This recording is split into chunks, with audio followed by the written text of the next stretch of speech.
Network industry के बारे में मैं ये समझता हूँ कि काफ़ी इससे लोगों को काफ़ी फ़ायदा हो गया है। ठीक है, एक तरीके से लोगों को रोज़गार मिल जाता है इससे। अच्छी है, देखिए बीच में मिडिल मैन नहीं रहता तो डायरेक्ट कंज्यूमर को बेनिफिट मिलता है। MLM का जो इम्पैक्ट है वो बहुत शॉर्ट टर्म भी होता है, कई बार कस्टमर बनते हैं और बहुत शॉर्ट टर्म टूट जाते हैं। चांस मिलता है, लोग ग्रो भी करते हैं, लेकिन अचानक सडनली ऐसा होता है कि कंपनी पॉलिसी चेंज कर देती है, प्रोडक्ट्स चेंज कर देती है या क्लोज हो जाते हैं, तो उसमें जो कर रहा होता है या जिसने आगे से ट्रस्ट करके लोगों को जोड़ा होता है तो उसके लिए प्रॉब्लम आ जाती है। उसमें पुश मेथड है, इसलिए बुरा है। आजकल के टाइम पे किसी के पास पूरी इन्फॉर्मेशन है नहीं, अगर वो किसी को जोड़ भी रहे तो वो उसको पूरी तरह से एक्सप्लेन नहीं करते, उसको पूरे सारे प्रोज एंड कॉन्स नहीं बता पाते। डायरेक्ट सेलिंग, MLM या फिर नेटवर्क मार्केटिंग हमारे देश के लिए कोई नया व्यवसाय नहीं है और लाखों की संख्या में सफल डायरेक्ट सेलर्स और कंपनियां होने के बावजूद भी इस इंडस्ट्री को लोग शक की निगाह से देखते हैं। India is an ideal country for direct selling, क्योंकि हमारे देश में 140 करोड़ से ज़्यादा की जनसंख्या है। दुनिया की सबसे युवा आबादी हमारे देश में रहती है। हम लोग मोस्ट सोशली बाउंड कंट्री के रूप में पूरी दुनिया में जाने जाते हैं। जिस प्रकार का हमारा सामाजिक ताना बाना है, तो वो कहीं ना कहीं डायरेक्ट सेलिंग में बहुत हेल्पफुल रहता है।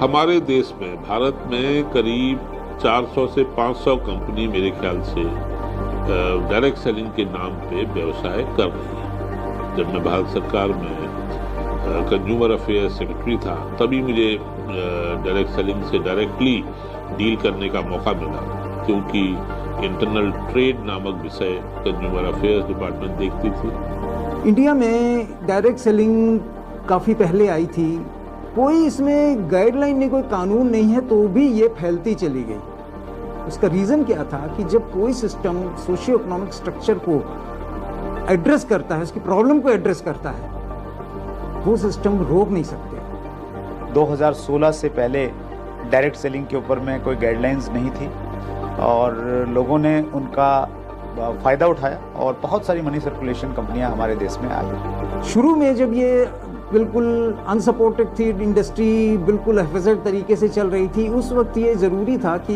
एक यूनिफाइड आवाज़ उठाना। आवाज़ उठी, समस्याएं तो समाधान भी निकले। कुछ एसोसिएशंस बनी जिन्होंने इस समस्याओं को, इंडस्ट्री की समस्याओं को रिप्रेजेंट किया, गवर्नमेंट को समझाया। जहां चुनौतियों भरे भारत में डायरेक्ट सेलिंग तेजी से विकास कर रही थी, वहीं कुछ लोगों ने डायरेक्ट सेलिंग की आड़ में चिट फंड और पॉन्जी स्कीम से लोगों को भ्रमित किया।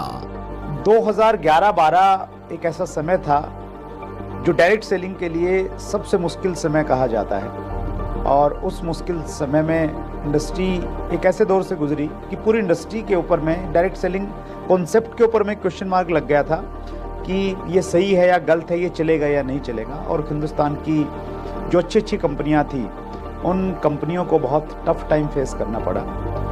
दिसंबर 2011 से लेकर अक्टूबर 2012 तक हमने अपने आंदोलन की शुरुआत की थी दिल्ली के रामलीला मैदान से। उसके बाद हम लोग जंतर मंतर पे रहे लगभग 13-14 दिन।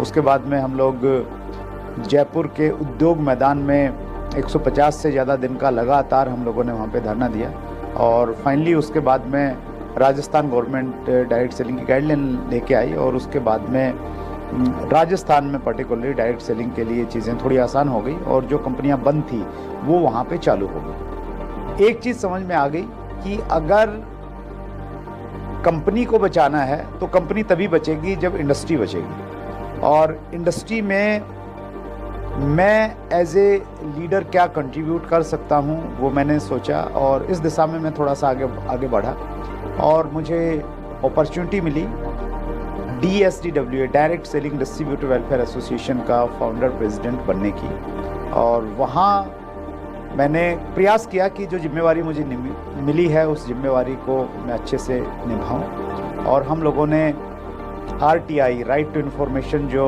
एक हमारे देश में एक अच्छी व्यवस्था है जिसके तहत आप सरकार से बहुत सारे प्रश्न पूछ सकते हैं जो प्रश्न पब्लिक डोमेन में नहीं रहते हैं, तो हमने डायरेक्ट सेलिंग के बारे में RTI लगाई कि डायरेक्ट सेलिंग जो कॉन्सेप्ट है ये इंडिया में लीगल है या नहीं है।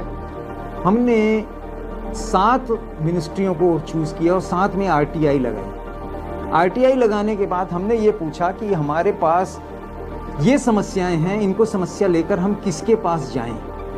तो एक मैरी गो राउंड शुरू हुआ और जब जवाब आए तो इस मिनिस्ट्री ने उसको, उसने उसको, कुछ इस तरीके से हमको इधर से उधर भेज दिया। उन सारे जवाब को नत्थी करके हमने पीएमओ में आरटीआई लगा।